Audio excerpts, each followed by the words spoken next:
Welcome back to the channel, welcome to the video, and today we're going to be talking about how much did I actually make on my first year of YouTube. Yeah, I'm going to do one of those videos just like everyone else. I don't have a big following, it's really quite small.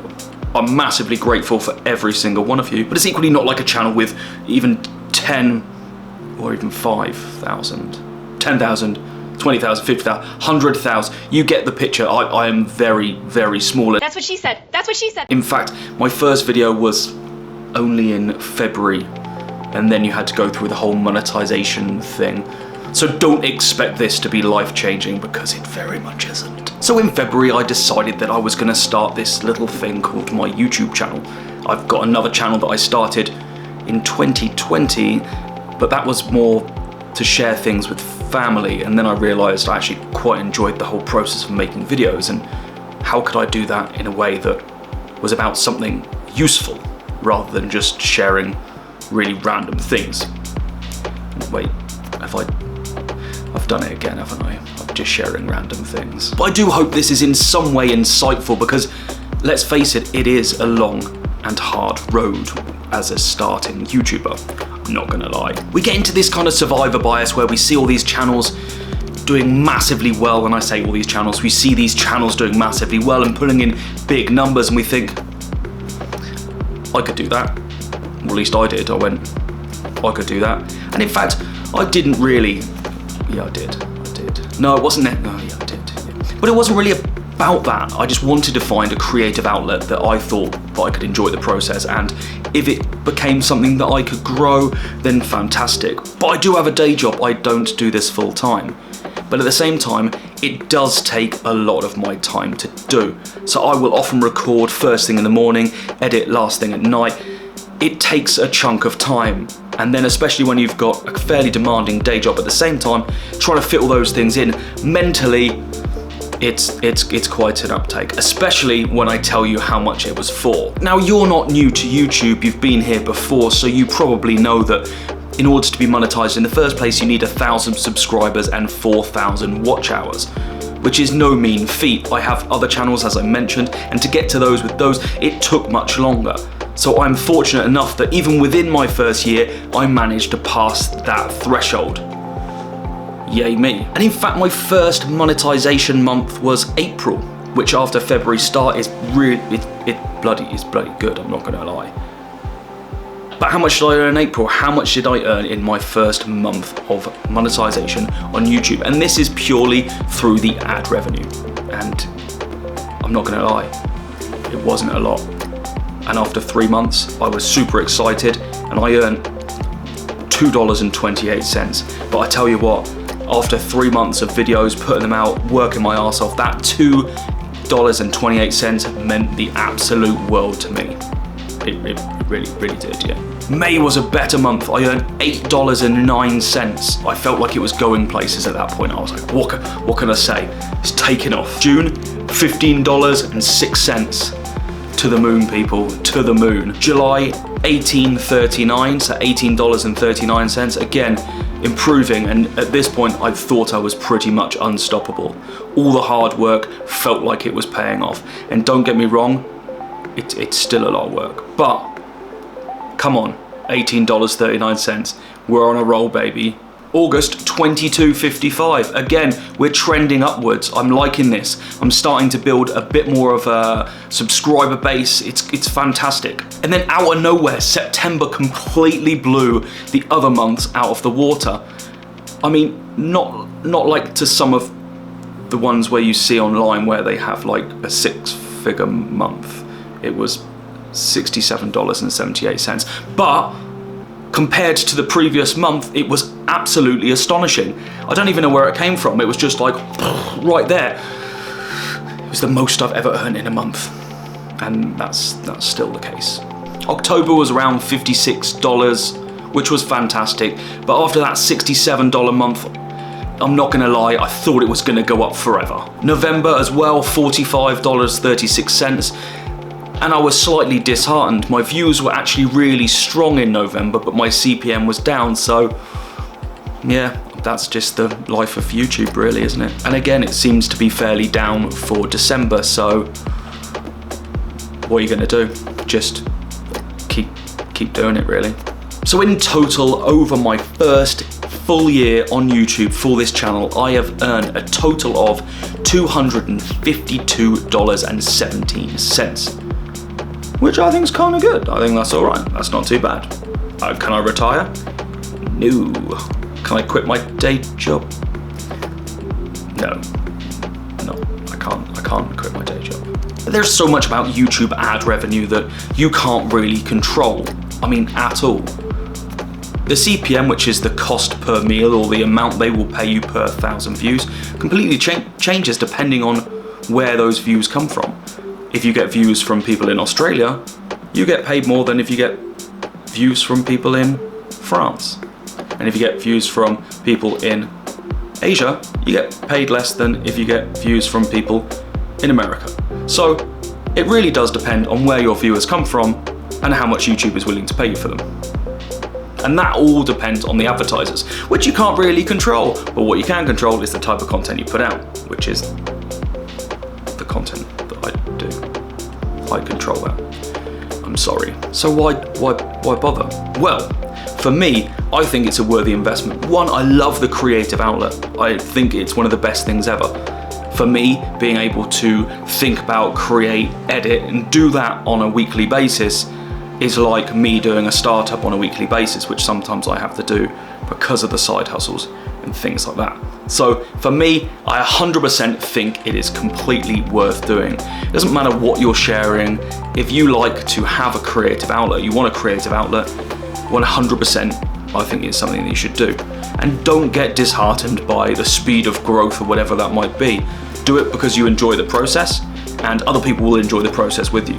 That's the most important thing about YouTube for me. Do it because you enjoy the creative process and don't focus on the numbers, because, yeah. Now, I would love to go all in on YouTube, and by all in I mean quit my day job.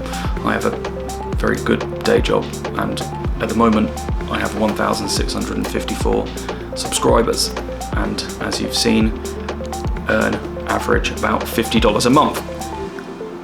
I can't quite live off that, and to take the jump at this point would kind of be a bit of a weird balance, but I would love to in the future. If it got to the point ever where that was on the cards, I would 100% love to do that, definitely. But right now I can manage the two, fortunately, where I do the both. And then if it ever hits that point where I think, this is starting to get real, I can make that jump too. So you can definitely start this when you have a full-time job as well. But Ross, you must have made something testing all these side hustles and with all the other things that you've been doing on the channel this year. Well, yeah, I have. A lot of them I was testing to show you how crap they were. So not a great deal, because I still stand by quite a lot of those. But I have. Through print on demand, Amazon KDP, I left all these things going, because once you put it up there, it's kind of there and you don't really need to do anything with it. So with the side hustles I tested along the way, in total I've also made about $200, which when you consider that's pretty much what I earn through YouTube, it's kind of doubled it, which again is not to be sniffed at. Is it something that can sustain my life? Nope. But is it something that I'm going to take for granted? No, I think it's fantastic. It's just there. In that case, it has now become passive because I've done nothing for it. Nothing at all. And I tell you, it probably would be more and better if I was less passive with it. If I hadn't just left these things and actually did something with them and put the effort into them, they could grow into decent things, but I didn't do that, I just left them. So I've earned $252 from YouTube ad revenue. I've earned about $200 through testing all the side hustles on my channel. And finally, the other source of revenue that I have earned money from is through affiliate marketing. So whenever I recommend something, and I have to say I only ever work with companies, and I get quite a lot of companies, even for a small channel, approaching me, and I reach out to a lot of companies because I like them. So the ones that I've actually featured mainly on this channel, Steak is one of the major ones, Convy being another, I have reached out to them and asked to sign up, and if they have something where I can sign up for. So I reach out to companies because I do research into companies that I like rather than letting people come to me, just because I think that if I'm building that integrity, I want to be able to stand by the things that I'm recommending to you and I'm doing videos on. It's 100% about me and my integrity and what I would recommend to you guys. I would never recommend something that I didn't use myself and I didn't like and I didn't rate. So I have worked with a number of great partners, and through those affiliates that, so you know, you see links in the description and stuff like that. I have one for Printify, Fiverr, Stake, Comfy, things like that. They all have links in the descriptions, and when you buy something, I get something back too. So you get a benefit and I get a benefit. So it's like a mutually beneficial thing. But again, it has to be something that I actually agree with in the first place. So through that affiliate marketing this year, I have earned about $2,500. Blow me sideways, Ross, that's 10 times what you made with YouTube ad revenue. Yeah, YouTube ad revenue is something that you really can't control, like I mentioned before. And while it's great, for me, affiliate marketing is something that can completely add to be mutually beneficial to your channel. So it's something that, again, I have to stand by the thing that I'm looking at. It has to be in the area that I'm looking at. It has to be something that I think will be beneficial to you as my audience. And equally, if I can share in that benefit too, why not? I think that's perfectly legitimate. I'm actually going to be doing a video on affiliate marketing in my next video. I'm just waiting to line up a connection with a program where I do most of my affiliate marketing, because again, it's an affiliate link, because that's my business model. Not because it's shady, because it makes sense. But again, if I use it, I recommend it to you guys because I think it's valuable and I share my journey with you. It's the way the cycle goes. And like I said, this is hard work. It's not easy.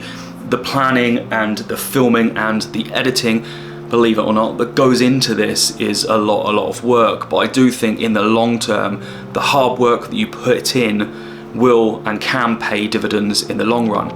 Now, me as a tiny channel, 1654, is fairly small still. It's really small compared to some of the big ones. But the fact that I can still say in my very first year on YouTube that I earned nearly $3,000 is absolutely insane. I never thought in my wildest dreams that that would be the case, and that is absolutely phenomenal.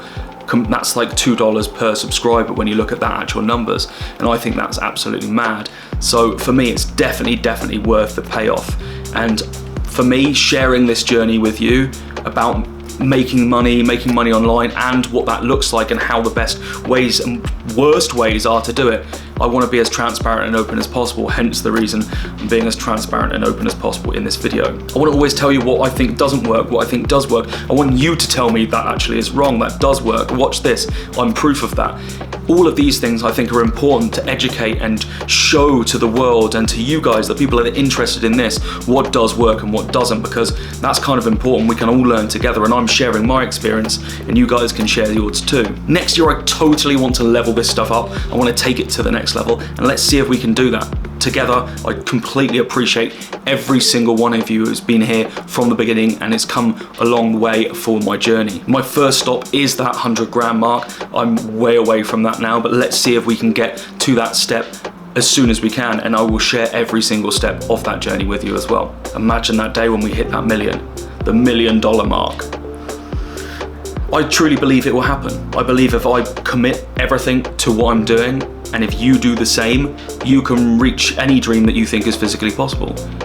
I believe that if you truly believe in something and truly put your effort and priority into that thing, you can achieve it. I'd love to do a clip of this next year, the same time, end of the year, and see how things have changed, if they've grown, if they haven't. And hopefully you guys are along for the journey at the same time. I know it's been a slightly different one. I'd love to hear your comments. Drop them down below. Introduce yourself, where you're from. Just love to get to know you guys more. Thanks for being here for my journey. Thanks for watching, and I'll see you on the next one. Peace.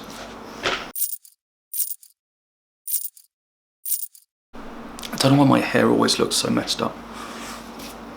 My chair always creaks as well. That looks weird. Don't do that, Ross. Sit up straight, shoulders back. Good posture, Ross, good posture. I can't speak sometimes. Ready? Go. I bet no one watches right to the end. If you're here right at the end, drop me a comment, because this is weird.